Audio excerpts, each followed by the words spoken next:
Hi guys, welcome back to Infinite Possibilities, the podcast where we explore the lives of amazing people, their choices, challenges and opportunities. And today I have a very special guest, Firen. Hello. How are you today? Good. Kind of tired, but I'm here. Just got off work, so Yes. thank you so much for being here. No problem. Yeah, so what do you do, Firen? So these days I work as a barista. I also teach Wing Chun as an instructor, and I also used to teach kids at Wing Chun as well. And before that, I was kind of just a freelance game designer, and because I studied game design in uni, which these days I don't really recommend, but we can get into that later. Wow, sounds like a very interesting career path. Yeah. And probably a lot of lessons and stuff along the way. Sure, for sure, yeah. So today Firen is here to share all his wisdom, so listen up kids. So Firen, we want to start right from the beginning. So what kind of child were you like growing up? So just a little bit of history. So I was born in Hong Kong, but this is the complicated part. I was born in Hong Kong, but as soon as I was born, like less than a month, I was taken to Macau because my parents was actually based in Macau. Wow. And they did a cheeky move where they took me to Hong Kong to just get the Hong Kong citizenship. Yeah. And then once that was sorted out, went straight back to Macau and got my Macau citizenship as well. Wow. So I have dual citizenship there. Wow, smart thinking. Yeah, but I basically grew up in Macau. Childhood in Macau was very nice because Macau is a very small city. We basically walked everywhere. School was walking distance, everywhere, like markets, everything was walking distance. So I walk a lot with my grandparents. My parents was very busy as a kid. So I was basically my grandparents' kid, right? Yeah. So I'm very close to my grandmother. And we weren't too well off at the start, but as I got older, I think my parents worked pretty hard and got pretty successful, so they was able to afford. When I was around 10, we moved to Australia. Oh wow, you came to Australia so young. Yeah, when I was 10 years old, yeah. Oh nice. Do you remember much of your schooling in Macau? Oh yeah. I spent till grade 5 from primary school at Macau. And I remember it very fondly. All my teachers were very nice. All my friends were very nice. I remember my first crush was in Macau as well. Yeah, very cute, very cute. Care to share a little bit more about that? No, it's okay. I don't remember her name anymore. I just remember it was a skinny girl. So that's all I remember. It was skinny. Obviously she was cute. I think. Yeah. Did you make a move, Firen, at the young tender age of 10? No. I think I found out that she became a nurse. When I finished uni and went back to visit. Wow. I think my grandparents knew her grandparents. Yeah. And they're like, oh, what are you guys doing? And then I found out she was a nurse. And my grandparent was like, oh, do you want to go visit her at the hospital? I was like, no, she's not going to remember who I am. That's weird as hell. Why not just give it a fresh start, Firen? Because Firen rocks up to the hospital every day with different injuries. Yeah, I cut myself. By accident. But if you're watching this right now, please give our boy Firen a chance. I doubt she's watching an Australian podcast. Yeah, but Maybe. Who knows? Who knows? Infinite possibilities. Exactly. Nice. And tell me more a little bit about your personality at high school, in primary school. In primary school, I was very much a teacher's pet. In primary school, I like. Quiet, eh? Yeah. I was like on the the one that you boss other kids around. Like, make sure your uniform's in tie. Make sure you're wearing hats. I was that in primary school, and then I was also selected to help the teacher collect homework and bring this stuff. Kind of like that class leader. Yeah, kind of. So I was very much a teacher's pet, but I wasn't that smart. Like I had to get a tutor. Yeah. Even at that age, I was playing a lot of games already. So I was kind of I would play games and I wouldn't do my homework. But I always tried to do my homework first, then play games. But even then, how Asian parents are like, oh, even though you finish your homework, you're playing too many games. Make sure you're studying, blah blah blah. Yeah. So I don't know how smart I was, but I wasn't the brightest one in the class. Can tell you that. Yeah. But I guess I made up in just helping the teachers. All the teachers loved me. Yeah. Wow. And what inspired you to be sort of teacher's pet, man? I don't know, really. I think I just liked people pleasing, helping the teachers out. Yeah, because all the teachers were very nice. Yeah. So I remember it's kind of getting approval. Yeah. I guess I don't know. Validation. Yeah, validation. Yeah. And I thought, me getting to boss other kids around that's cool. Yeah. It always makes me feel like go on in a charge. little primary school power trip. Yeah. You know? Very nice. Yeah. See if we can see any themes when Yeah. you grow up. But that only lasted till primary school. Yeah. And then, so were you sort of bummed to come to Australia? Were you like, Oh, man, yeah, I didn't want to come. Yeah, and you left Yeah. a little girl crush behind. My Exactly, gosh, that exactly. was very irresponsible at the age of 10. Basically, I remember very vividly. I was out with my parents, and then my father asked me, "Hey, do you want to go to Australia?" And I remember saying no, because I don't know anything about Australia. Yeah. Right? It's like I have a school here, my family's here, and he's like, "Well, guess what? You're going." And I was like, "Oh, okay." And then so that it just happened. It happened so fast. Yeah, I couldn't even prepare for it. And I just got thrown over here with my mum. My father was busy, so he took us over, and then he kind of just took off doing work again. Yeah. So it's me and my mum and my grandparents came along with me for a little bit. Yeah. And they didn't speak any English. I spoke very poor English. Like, what does a 10-year-old boy know about speaking English, right? And you know, like education for English in Macau and Hong Kong, they do the basics, but you're not on speaking level. You're not fluent enough. For sure. Right? So I actually went to an international school. So I went to John Paul College throughout my entire primary to high school. And they had an international school like designed for kids like me that was coming overseas. Oh, that's kind of awesome. Yeah. So I spent like how long did I spend there? Like half a year-ish, like 2 to 3 terms there, just studying English. And once they thought, okay, your English is good enough for your age, then they put me in the actual school with all the Australian kids and everything. Yeah. Yeah, and wow, and what was it like coming to Australia, and did you make friends easily? Did you become the next teacher's pet? No, because so in the international school, I actually made a few friends. A lot of them were Taiwanese. A few of them were Korean, because it was like, you know, it's in the name, very international. Yeah. There wasn't actually that many Chinese kids. All the Chinese kids were much, much older than me. So it was very hard to like, you know, 10-year-old kid, and they were like 16, 17. So Want to play games? yeah, I don't think any 16, 17-year-old wants to hang out with a 10-year-old. Yeah. So a lot of the people, the oldest friends I had was like around 13, 14, right? And they weren't Taiwanese. Yeah. So as a result, my Mandarin has a very strong Taiwanese accent. Oh, very But cool. over the years, I've managed to like control it. Yeah. So it kind of changes. Control it. It kind of changes depending on who I'm talking to. If I'm talking to a Taiwanese person, my Taiwanese accent comes out. If I'm talking to like a Chinese person, then my Chinese accent comes out. So it kind of depends. So I don't know how that works, but it kind of just happens naturally for me. Yeah, but it's kind of cool switching between the. Yeah. So whenever I speak to a Taiwanese person, they'll be like, "Oh, are you Taiwanese?" Yeah. And I'm like, no. I just had a lot of Taiwanese friends. Yeah. Wow, strong influence. And by the way, do you speak Cantonese or Yes, I speak Cantonese, Wow. Mandarin, English, obviously. not? Yeah. Wasn't sure about that one. My mom's actually from Shanghai, so Yeah. her side of family is from Shanghai, so I Shanghainese. can speak the Shanghainese dialect. Wow. And I also can speak Japanese. So if you count them, it's 5 languages, but it's like 4 really. You know. Damn, Mandarin or Cantonese better? Cantonese, definitely. Ah, Because I grew up in Macau, which Yeah. my family just spoke Cantonese. Yeah. Wow, that's pretty cool. So you went to international school and you pretty much like picked up better Mandarin. Yeah. The way I actually learned Mandarin is pretty funny, because we had Mandarin lessons in Macau. Yeah. But they were very like rudimentary. Yeah. Right? They weren't like, you know, like 10-year-old kid. Like Yeah, what are you you going can to teach listen. them? They're not going to learn a language in school. But basically, I picked up Mandarin because our TV had movie stations where they just play movies on repeat. Yeah. And like 90% of the movies that they put on that one channel was all in Mandarin. So I just watched that like over and over again, and I literally just picked up Mandarin through that. No English subtitles? No English Oh wait, subtitles. your English was worse. No, yeah, my English was way worse. Like, but when I was 10, my Mandarin and Cantonese was way better. But these days it's kind of opposite. Oh, they're not bad, but my English is much better. Yeah. Yeah. Oh, that's kind of cool. Yeah.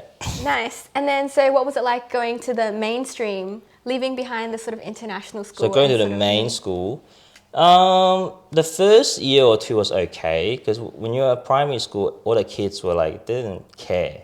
Oh, right? that's good, Like, that's right? good. They were like, oh yeah, whatever. And I got along okay, but then going to middle school, like year 7, year 8, some kids start getting a bit nasty. Yeah. And because I was still learning English, so I got picked on a lot for copying phrases and copying words. So like, Yeah, I get you. if one of my friends starts saying, "Oh, that's so cool," I'll start saying that because Yeah. I was like learning it, right? yeah. So I'll start saying that. They're like, "Oh, stop copying us. Stop saying the same thing we do." And I was like, "Oh, well, I don't know what to do." That's so Right? awesome. Yeah. And then I guess so through year 7 and the first half of year 8, I was kind of getting like ostracized. I was Yeah. kind of not discriminated, but I was getting like Yeah, it's just low key bullied. Yeah. Right, where I had a Yeah. friend group, but they would always pick on me and like make Yeah. fun of me and all that Yeah. shit, and like didn't make me feel very welcome. Yeah. So year 7 was kind of rough, but then like middle of year 8, I actually like made a few other Asian friends, and they Nice. saw me getting bullied, kind of. Yeah. And then they kind of accepted me in. Aw, Like they took you in. They took me Come in. here, They took me Firen, come in, here. right? And then there was a few other Australian kids that also took me in as well. So I Yeah. kind of had a few friend groups here and there. So it got a lot better after that. Like after that, I didn't really get bullied, I guess. Yeah. After that, yeah. So year 8 was like kind of when I finally felt like I fit in into the school. Yeah. That's cool. And that was probably when your English was like pretty much the same as everyone else? I say so. I think year 8, my English was better. I was still kind of like saying dumb things. Or like, Perfect. Do you have any examples? so I had like, I was really into anime. I mean, I still am. Yeah. And like, I had like, because our school was kind of like a fancy private school. So we all have personal laptops. Yeah. Right? And being dumb year 8 kid who had their own laptop, I had like anime background pictures on my desktop. And like, so I had I forgot what, but a random anime. And they were like, "Oh, is that like a anime?" And I was like, oh, enemy. Like, I was trying to say anime, but I said enemy. And they were like, "Huh? What are you talking about?" Right? And At least you then, didn't point to them and say enemy. and then another example was I was playing some game, and like one of the items is called an adrenaline shot, Yeah. right? An adrenaline shot that you inject. But I said alkaline shot a few times, so I think my English didn't hit like actual Native. proper native level until like year 11 or year 10. Yeah, Yeah, okay. And there's yeah. probably also a couple of international students watching this and looking at Firen and being like, that's exactly where I want to go. So, I mean, how does one hopefully. learn English? And How do one learn English, really? I think the most important thing to learn English, especially now that these days I'm studying to teach English, Yeah. I think the most important thing is just throwing yourself into the environment. Because I know a lot of international students around uni age or even just high school age, they come over here and most of their friends are also just other international kids. They don't really try to Yeah. make friends with Australian kids or just, people who grew up here who can speak fluent English. So what happens is they kind of just converse back in their own language again. It could be Yeah. Chinese, Japanese, Korean. the Chinese just gets better. Right? Yeah. So they don't really end up practicing their English, right? Like for me, because I was here since 10 and my parents couldn't speak English, I had to do a lot of, when going to shopping, Yeah. whenever there's a problem on the phone, anything, I had to make phone calls for them. Firen! Yeah, exactly, right? So I was kind of like thrown into the deep end Yeah. to adapt. And even then, it took me like a few years to finally get it right. And like, I think I still have somewhat of an Asian accent, but I also have a pretty strong Australian accent with it. Yeah. And you can't really get that if you don't spend at least a few years in Australia talking to Australians Yeah. and listening to Australians, conversing with them.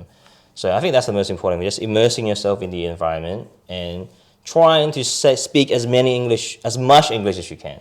Yeah, that's hard. You just have to get over that awkward stage. Yeah, And then you sort yeah. of like know most of the words. Exactly. And I think a lot of people like, they get scared. Like when my mom was trying to learn English, she got scared, like, oh, am I saying it right? Yeah. What if I say the wrong thing? And most people don't care, right? Yeah. As long as they can understand what you're saying at the end of the day, that's fine. If you're ordering something, they're just doing their job. They don't care if you're saying it wrong. As long as they understand Money you. is money. Yeah, as long as they understand you, that's good enough for them, right? So, Yeah. just don't be afraid. Just go out there and speak some English. Yeah. That sounds good. Or hit Yeah. up Firen for some English Oh, yeah, lessons. sure. Okay, sounds good. And then tell me sort of more about like high school other than anime. What sort of other stuff were you into? Were you a sporty kid? Were you? I was the opposite of a sporty kid. So I wasn't a teacher's pet anymore. Yeah. And I kind of was just cruising along. I decided to do IB. Do you know what that is? Yeah, International Baccalaureate. Baccalaureate. I thought that was a good idea until it wasn't, because not to throw shade at my home school here, but they weren't very IB ready. We were kind of like the trial kids, because they only did IB for 3 years. I was their second year, and then there was a year after me, and after that they stopped because it wasn't freaking working out. Like all of us were failing, right? Like I straight up failed IB, right? I mean, I passed, but it wasn't like you know how IB has a lot of like small rules. So like I got enough points to pass, but I didn't get enough points in a certain stuff, so I didn't actually pass. But luckily I was still able to take that score and convert it into OP, so I could still go to QUT. Woo, QUT! But yeah, high school, I met a lot of friends in high school. Most of them I'm not really in contact with anymore due to circumstances. But yeah, high school was good.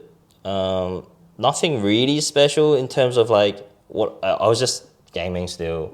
Still doing that stuff. How did you get into gaming? Is it something like your friends were into and then you just do it together? I grew up playing games really. Like I got my first like Nintendo Game Boy from my uncle as a birthday gift. Nice. And he never should have done that. Because that set me on a path, right? So ever since then, I just play games like almost every day. You know, even if I'm busy, I try to play a little bit. Yeah, basically. It's like your daily exercise. Almost. Get the mind going. Yeah, and like it actually really helped me because in middle school and high school, when I made more friends, I was able to like play games with them, and then through that, I actually made more friends online, playing games online. So I actually have a lot of online friends that Are they real friends? I've met up with them, so I think that counts as real friends. Is it weird to sort of game with someone so long and then meet them? You're like, that's what you look like. A little bit, but then most of them were all very genuine people because all we would do was just play games. So it's not like they were pretending to be someone else. So when I met up with them, at first it was like, okay, well, it was a bit weird. But then after like a few hours, like, they're exactly the same person as that when I know them online. Then all that stuff just goes away and just friends. That's awesome. And tell me more about, in terms of when you were in high school, careers. What was sort of floating through your mind? Right. So I did IB because I thought I was going to go back to Macau or Hong Kong for uni. Because that was what we were really good at, right? Because I thought, I didn't know how complicated it was going to be to convert OP back into like a different country system. So I was like, IB can just take care of that. Easy. And then I really wanted to be a doctor. Nice. With your little nurse crush. Wow. That would have been the dream. Yeah, exactly. Think about that. I wanted to be like a surgeon because surgeon make big money. Big money. And like I have a heart condition. It's not a serious one. And then like my grandma had to get surgery a few times when I was young. So I was like, I'm gonna be a surgeon and then like take care of my family and blah blah blah. Yeah, that didn't happen because I wasn't smart enough. I guess if I tried harder in high school, I might have gotten there. But I don't know. I didn't try hard enough. I wasn't smart enough. A lot of things. So that didn't work out. But I wanted to be a doctor basically. And then I also thought about being a lawyer. But if I couldn't, like, it's very Asian, right? If I couldn't be a doctor, I'd be a lawyer, but both didn't work out. And then my dad wanted me to be like an engineer. So it's like the triple threat, the triple Asian threat, right? So none of that happened. And I don't know how, but I managed to convince them to let me do game design. It is a miracle. I don't know how I managed to do that. I mean, maybe they should have stopped me in hindsight, but I was appreciative of what I went through, in uni anyway. So it worked out, kind of. And I'm surprised you didn't go back to like Macau for like game design. I liked like all my friends. I basically had a life in Australia at that point, so I didn't really want to go back to Macau. Like because I would have no friends. I thought that's why you did IB, no? Yeah. You dreamed to go back to... Yeah. But then something changed in high school, so so my brain just went, nah, I want to stay. That's so good. Yeah. So I stayed. Yeah. Oh, cool. And then tell me, was that the dream 4 years, I suppose? Game design? Yeah. It was basically every time I played a game, my mom was like, what are you doing? I'm like, I'm doing homework. I'm doing my assignment. I mean, I had fun making games in uni. Yeah. It was very stressful at times because our tutors and our teachers basically made it as if we were actually working in a company and gave us proper deadlines. Oh, yeah. And they would like yell at us as if we were being paid and everything. So Yeah. it gave us like the proper, Work environment. almost Gordon Ramsay experience. Yeah. Because one of my tutors was like extremely strict and he would yell at us for like fucking around or like being lazy and like not getting stuff done, right? So I was like, oh wow, it's like real well ready. The QT wasn't lying. Yeah. So those are actually fond memories. But yeah, it just didn't work out. Yeah. Did you game less while studying? No, game I design? gamed just as much because that was part of it. Because like some of the assignments was literally play this game and like criticize it, or like play this game and like talk about it. Doing like a literature review kind of vibe. Basically, game review. Yeah. Yeah. So I didn't play less. If anything, I played more. Because uni, like the degree itself, apart from the actual designing stuff, there's a lot of like fluff units. Yeah. Which you is have like to do compulsory. just like but like they were all like very nonsensical and like most of them I did and I was like I don't see how this would help me make games. Right. Yeah. So whenever it's a semester like that, it was like oh I can do what the hell I want, just play games all day or go out. Yeah. Okay, cool. And then tell me what happened when you graduated. You know, you had all this energy, game design. Yeah. So when I graduated, that was in 2017, and I tried to look for jobs, right, and that didn't work out. So at that time, I think it was about that time that I started teaching kids at Wing Chun because Sifu was like, "Oh, you graduated, you got a lot of free I got time. job for you." Yeah. You wanna help out teaching kids because." I don't know how much you know about the instructor program these days in Wing Chun, right? But be careful, Jack will be watching. Yeah. But basically, these days, Sifu is very strict with who joins the program. You know, he will make sure that you're actually good and that you're actually passionate about teaching before he decides to let you join the program. Yeah. And back in my day, it was kind of like, oh, you've been helping out a lot. Do you want to come teach? Yeah. Oh yeah, okay, come on in. Right, and then later on, he got a bit more strict, and he was like, "Okay, you have to sign up and then pay the fee and all that stuff." But you know, for me and Clem and Jason, it was just kind of like, it just kind of happened naturally, right? Like we were just helped out in class, and then Sifu saw us that we're helping out a lot, and then he got us to teach kids. Yeah. And because Jason's still teaching kids, I'm not really teaching kids anymore. And then from then, we just kind of became instructors. Yeah. Right. So around that time, he was like, "Oh, you want to come teach kids? Or offer you the job." And I was like, "Yeah, for sure." and that kind of kept me going for a bit. Yeah. Even without getting a proper game design job, being able to teach kids, was kept it busy enough so that I wasn't just like doing nothing at home every day. Yeah. Yeah. Oh, that's cool. And then what happened next after teaching kids? Were you enjoying it? Were you like, this is my life? So I did it for about 2 years, I think. Oh, is it kind of like part-time, kind of like full-time? I was kind of doing it like, when I was doing the most, I was doing it like 3 to 4 times a week. Pretty solid. Yeah, so I did it at Underwood and Gabba. Yeah. Right? So it was like Tuesday, Thursday at Gabba, and then it's like Monday, Wednesday at Underwood. So it's almost like a full-time job, but there's only like a few classes a day, so I wasn't there the whole day, right? And then so often I'll teach kids and then go straight into training, and then later on when I became an instructor, you'll be like teaching kids, then teaching adults, and then I'll get like a little bit of time to train for myself afterwards. So like half of my day was literally just Wing Chun, right? And then around 2019, so I did that till like end of 2019. How long have you been in school with us? Since February. Since February? So you haven't been to our Christmas parties yet? No, is it any good? It's pretty good. But every Christmas party, they have an award ceremony. Yeah. Right? And in 2019, I actually got the Kids Instructor of the Year award. Woo! And Did you get a wooden dummy?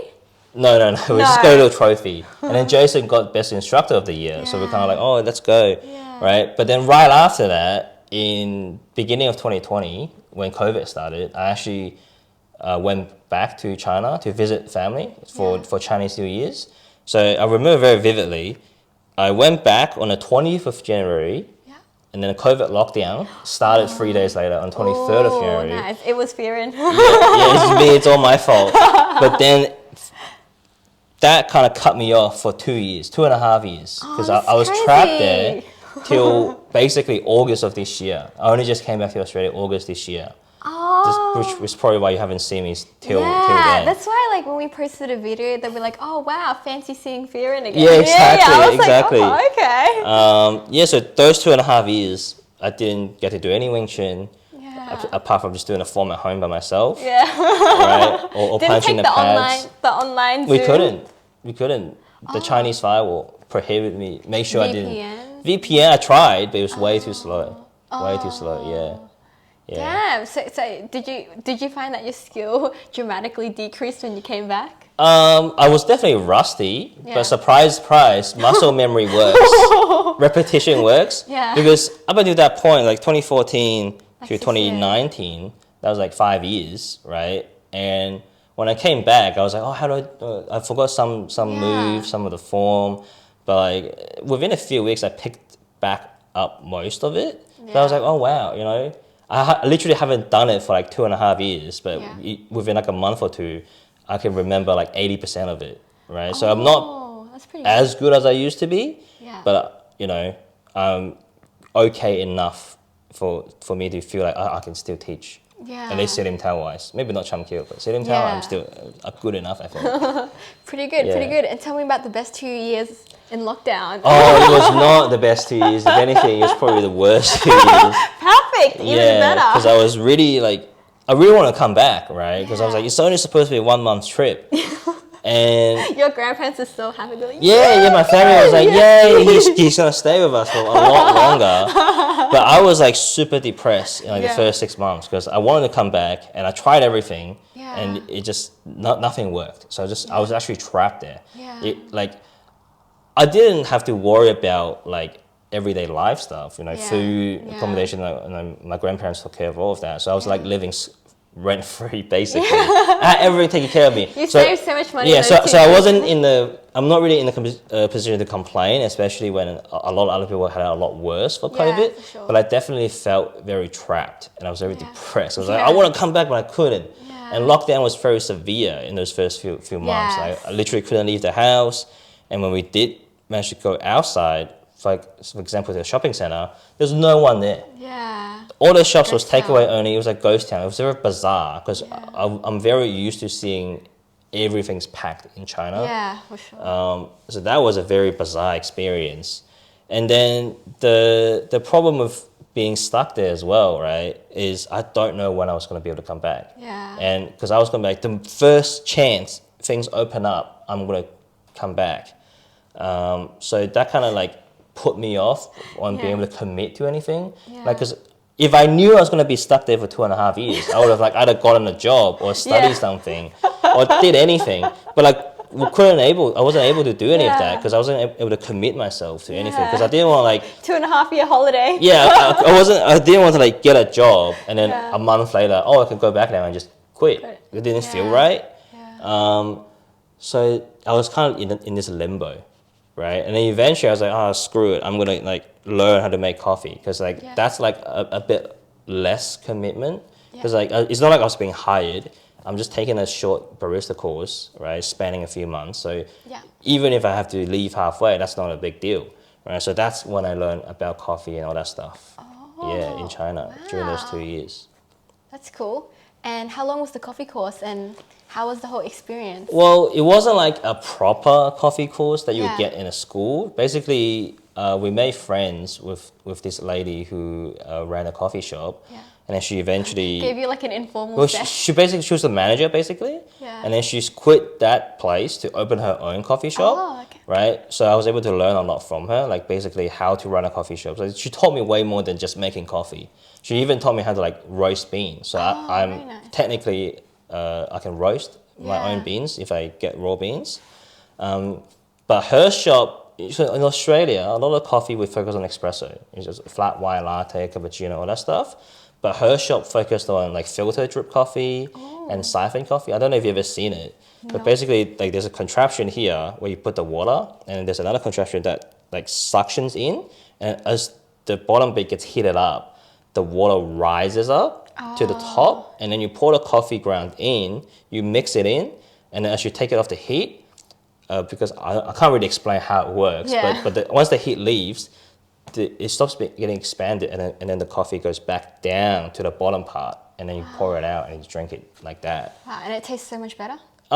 It's just their personal preference. I wouldn't say what's better, because at the end of the day, it's just what you prefer, right? Which one do you prefer? I prefer filter drip coffee, where you just have the filter and you just pour it over. Because I feel like that's the most like pure taste of the coffee. You can really taste the bean. Because a lot of times, you can still taste it in an espresso, but once you add milk in, add sugar in, it kind of obfuscates a lot of the actual coffee taste. You can still taste the difference, but unless you drink coffee a lot, you won't really be able to tell. Yeah. So I prefer the method that just lets you enjoy the coffee as it is without all the additives. Yeah.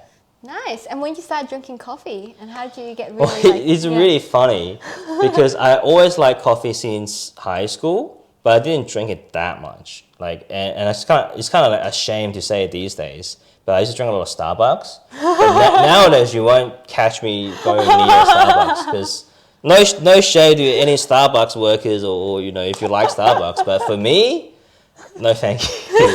No thank you.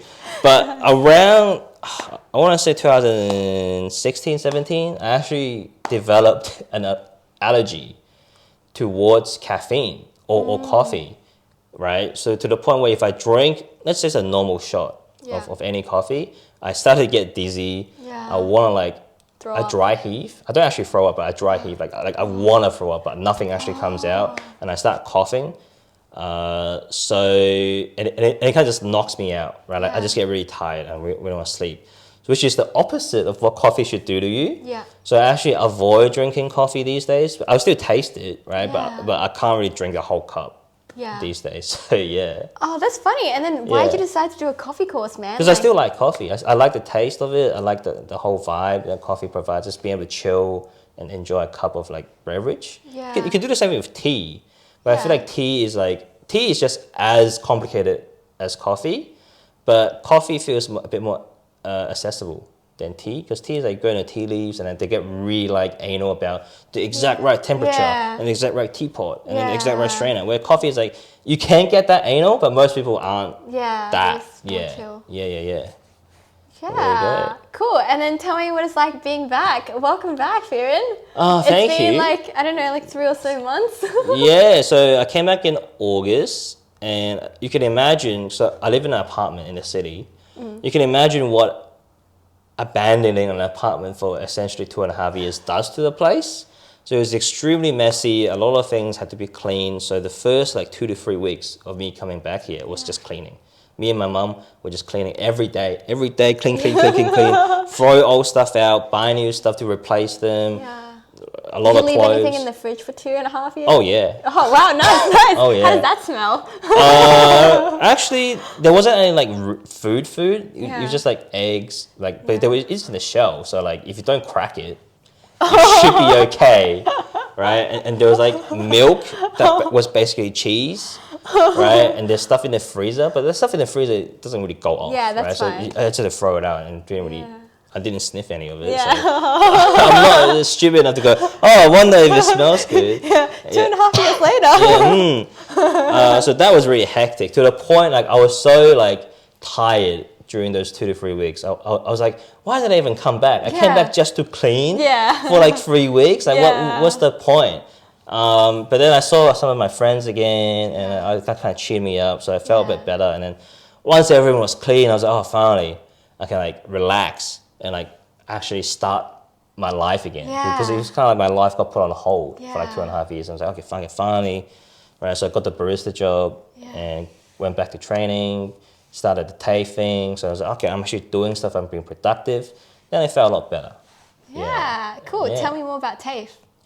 Oh, it's just an online course, so I just do everything at home. Oh, that sucks. Yeah. Came back to Australia to do online courses, Firen? Because I signed up back in China, right? So I planned it to return to Australia, in late June. Yeah. And then the online course started in early June. So I was like, oh, that's easy. I can, get started, and then when I come back and just do it at home and blah, blah, blah. Yeah.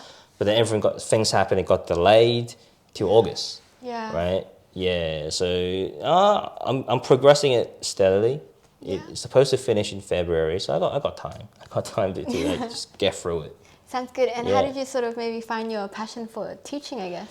Well, I guess I have Sifu to thank, right? Because Yeah. teaching kids and teaching adults. You must have a lot of patience, correct? Yes. You need a lot of patience, especially with kids. Yeah. Because a lot of the adults that come to train, like yourself, you actually want to be there, right? You chose to sign up to Yeah. this thing. You chose to be there.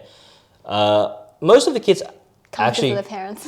go there, and they like it as well, right? But there are some kids that are kind of just like thrown there, or maybe they're a bit too young and they don't really understand what you're doing or what you're saying. And so with things like with kids like those, or even some teenagers, Yeah. they're not really there because they chose to be. It's because their parents Yeah. made them, or like they want to be there, but they're not like paying full attention. So with times like that, you need a lot of patience, because I can't get angry at Yeah. a kid just because they weren't listening. Right? You can be stern, you can be strict with them, but you can't like yell at them. Yeah. Right? Like the parents are right there as well, Yeah. right? So there's a lot of patience. Like Jason is literally a saint. He's Yeah, the most he is. patient guy I've seen, especially with kids. Right? Yeah. Like I try my best, but even sometimes I'm like, oh, I'm gonna. Yeah, but that's why I kind of like stepped off teaching kids, because like I feel I've done enough with teaching Leave kids. that to Jason. Jason's got it Jason. covered. He's literally one of the best. Yeah. So that's kind of how I got the passion with teaching. I'm like, teaching is, it's enjoyable and at the same time very rewarding, because seeing people progress through the system, just like being able to do what you're teaching them, and seeing that they're understanding it. Like you can see sometimes they get the light bulb moment when you teach them something, and that's very rewarding for me. So I thought, well, I think teaching English can kind of provide the same sort of experience for me, where seeing the students kind of like learn something that it's very essential to living in Australia, and then seeing them having those light bulb moments and connecting the dots. Because like I study Japanese, right? So and all those languages that I learned from home, I feel like I'm kind of connected with language, right? So I was like, I want to let other people learn language in the same way. Yeah, that's pretty cool. I mean, it's a cool combo, right? Teach them to speak and then teach them to fight, I guess. I suppose. I don't think there's much overlap with the Wing Chun students and English students. But maybe there's a hidden third market. Yeah, we'll see. Yeah, and you never know, because probably there are a lot of like diverse people at Wing Chun, right? And they like might not like even speak Cantonese. That's a good avenue for you. I don't know if I can teach Cantonese, but I could try if there's a market for it. Yeah. Good business. Nice. Tell me more about Wing Chun. So like, was that your first martial arts, and why did you start? Oh yeah. Strictly speaking, it wasn't my first, because when I was still in Macau, I remember during one summer, my mom. Oops, sorry. My Google Assistant. Go away. English not good enough. Yeah, exactly. When I was in Macau during one summer, my mom kind of like forced, like some of the kids, they forced me to sign up for karate. Yeah. And I had 2 sessions, and it was the summer. It was really hot, right? And the aircon was broken, and I had to wear the gi, which was super hot. And I was like, oh my God, I can't take this anymore. I literally like almost passed out from like heat stroke. I was like, no, Mom, I'm not going back. It's the worst place possible. And she was like, no, they fixed the aircon. That's fine. Like, no, I'm not going back. So technically, that was my first experience with martial art. But apart from that, Wing Chun is my first one. And so it was back in 2014. I remember my mom was like, you should do something physical to like just keep fit, blah, blah, blah. Games too much. Yeah, and I told Sifu that, he didn't believe me. He was like, what do you mean keep fit? Most Wing Chun players are very slow paced. It's just practical Wing Chun that kind of incorporate the fitness stuff. And I was like, I just got lucky, I guess, because I just found you guys through Google. I just literally Googled Wing Chun Brisbane. Yeah. And there was 2 links. Practical Wing Chun was actually the second link. The first link was some other school that I don't remember now. And you never tried out? I never tried that one out, because the second one I clicked into was, the website looked kind of clean. Yeah. Because I remember the first one's website was kind of like basic, and I was like, oh, okay. But our website was like the website we have now is even better. Yeah. But even back then, the website was pretty clean. And then I read the part about Qigong, Wang Kam and doing the Hong Kong police training. I was like, oh, okay, that seems pretty legit. Yeah. So I went and tried it out, and yeah, you know, Nice. pretty good decision that my mum forced me to make. But so I'm pretty appreciative. Yeah. Was it love at first sight? I think so, because I really enjoyed it, because you know how we do 2 trial sessions and then blah, blah, and I did a 2 trial session and I was like, oh, this is great, you know, there's some fitness, it's kind of what I imagined, because obviously I watched the Ip Man movie, so I was like, this is kind of what the movie was like, Yeah. And I don't know if you've met CJ Kumo. Oh, You probably no. might have. Actually, Sifu asked me to ask her to be Yeah. a podcast guest, but Yeah. haven't gotten around to it. Yeah, so she was the one who taught me in my 2 trial really? sessions. Yeah. Yeah. Her and Bernard, because they were running GABA back then. Oh, Right? that's awesome. So I was like, oh, they're really good, you know, blah, blah, blah. And I learned a lot. And I was like, oh, this is, you know, I still remember my first trial session when we were sitting in the ma. My legs were shaking after a few minutes. And she was like, oh, it's fine, don't worry about it. You know, just take a break. I was like, oh, okay. So it's really a friendly and welcoming environment. I don't want to make this sound like an ad. Yeah. But like, if Sifu would love that. If they were meaner, Yeah. or like not as welcoming, I probably wouldn't have stayed. But like Yeah. everyone was really nice and everything. So I was like, oh, okay. Because I was really scared. I was like anxious and afraid, because I was like first time going to martial arts places. Everyone's like big and everyone's wearing the black uniforms. Like, oh god, what am I doing here? Yeah. Right? And back then I didn't have my license, so my mom had to drop me off and pick me up as well. So I really felt like a kid, like lost in like a grown-up area. Yeah. But they made me feel welcome and everything. Oh, so that's I was lovely. able to like stick with it. Yeah. Yeah, and wow, you stuck with it for 8 years, man. Well, if you don't count the 2 years where I was stuck, so it was more like 6.5. But yeah. Yeah, Yeah. that's true. And how did you sort of, were you one of those people that got really into it at the beginning, like trained really hard, like 5 days a week, that kind of thing? No, I Or were you always like a kept slow it. burn? Yeah, I always kept it at 2 to 3 days a week at most. Yeah. Because I knew if I did any more, like not only would my body not be able to take it, because I have very mild asthma. Oh, you do? So whenever I get sick, like a cold or flu, the cough will linger for months. Damn. Right? So if I push myself too hard, I'll just start coughing. Like it won't, like I won't die or like Yeah, that's good. have That's trouble good to know. breathing. Yeah. But if I do push myself too hard, I will start having trouble to breathe, and I'll like cough. So I was like, I can't push myself too hard.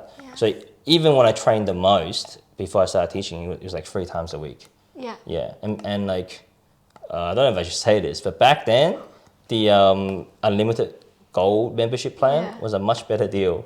Nice. Damn. Yeah. So I stuck with that. So yeah, I didn't burn out, because I do notice a lot of people tend to get really into it. They train like 5, 6 times a they week. do. They come every day and they go really hard and Yeah. they progress really fast. But then they hit a point where they're just not progressing as fast. It could be them, it could be the school, it could be many reasons why they're not progressing as much. Yeah. Like they still be learning, Yeah. but they're not improving as fast as they used to, even if they come 5 times a week. And then they kind of teeter out, and then they kind of feel like, oh, what am I doing? I'm doing the same thing every lesson, blah, blah. And then they stop. Yeah. So I feel like if you keep it at your own pace, you know, a few times a week is probably the best way to go. So you don't burn out, you're still progressing, and you can stick with it for a lot longer. Yeah. Sounds good. And any tips for people learning Wing Chun, how to progress? Ironically. Oh, I mean, Come on, Firen. there's no real shortcut. Like Sifu would say, you just have to train more. Damn. Unironically, you just have to train more. There's no shortcut. Coming from me, coming from even an instructor, because there was a time when I was teaching more than I trained. And I could tell during those times I was teaching, and my teaching skills was getting better. But Wing Chun wise, I wasn't really progressing. Because if you don't train, you're not going to get better, right? Yeah. And like teaching mainly was just Silim Tao, right? And it made me a lot better at understanding and the concepts and everything about Silim Tao. But I was doing Cham Kil, and if you don't train, you're not going to get better, right? So it's simple as that. If you want to get better, just have to train more. So if you're doing PT, that's already a big step, because that's already a step above most people, right? Most people don't do PT for many reasons, right? But PT, I feel like it's the closest thing to a shortcut, right? Where you're getting the one-on-one, you really get to like dig through that instructor's mind and how they do things. Because I think every instructor teaches differently. Yeah. And we're all under the same concept with practical Wing Chun, right? But everyone understands things differently. Yeah. Right. So sometimes maybe every now and then you should try out PT with a different instructor. So to see things from their perspective and maybe try out their style of training. Right? But if you like one instructor and you think they work, you should for all means stick with them. But every now and then kind of try different instructor, try different classes even, right? Cool. If you go to the GABA class normally in the HU class, maybe it's go to the Wave or different. Heights one, right? Because those are run by different instructors. You can kind of see, how do they teach me the same thing that another instructor taught? Yeah. So different perspectives. Exactly. Just a different. Exactly. Yeah, that's cool. So we're nearly at the end. Got to ask you a few quick questions. Yeah, no problem. So, the meaning of life, Firen. Spill it out. I'm kind of a nihilist in this regard. Perfect. Like, we exist, we're here. We only get so many time on Earth, right? Yeah. And like, if you look at the vast span of the universe, we're a tiny speck in a tiny, place on Earth in this huge universe, and we only get so much time. So, meaning of life is just do what you enjoy. Just don't worry about it. My motto is don't worry about things just out of your control. And meaning of life is one of those. So I'm just going to do my stuff, enjoy life, and if I die, when I die, hopefully way down the road, I won't have any regrets by then. Yeah. Oh, sounds beautiful. And tell me, if you won the lottery tomorrow, what would you do differently about your life?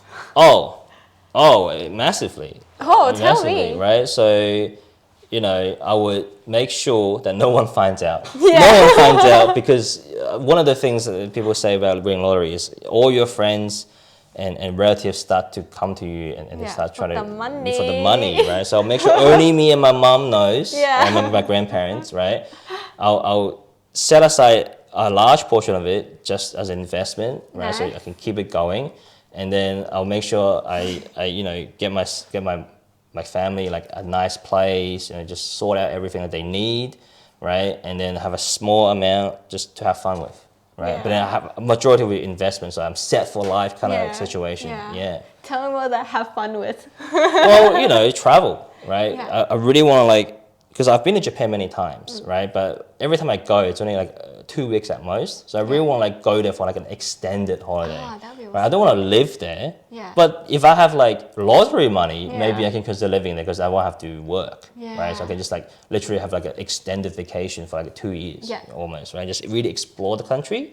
And then outside of that, obviously, I've never been to Europe, so I want to go there. I've never been to America, so I want to go there. So that's what I mean by having fun. Just traveling, exploring the place. Yeah, that's cool. And then the final question is, what's an ideal day in the life for you? What time do you wake up? What do you do? Maybe you're teaching Wing Chun, maybe you're not.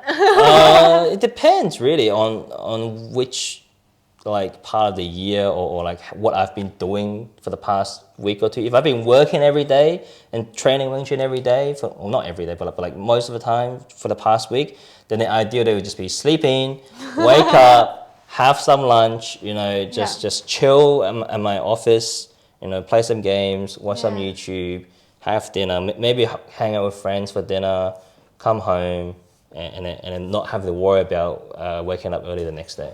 It's very lazy day. That's my ideal day. Sounds good. Yeah, cool. We're pretty much at the end of the podcast. Thank Bye. you. Bye.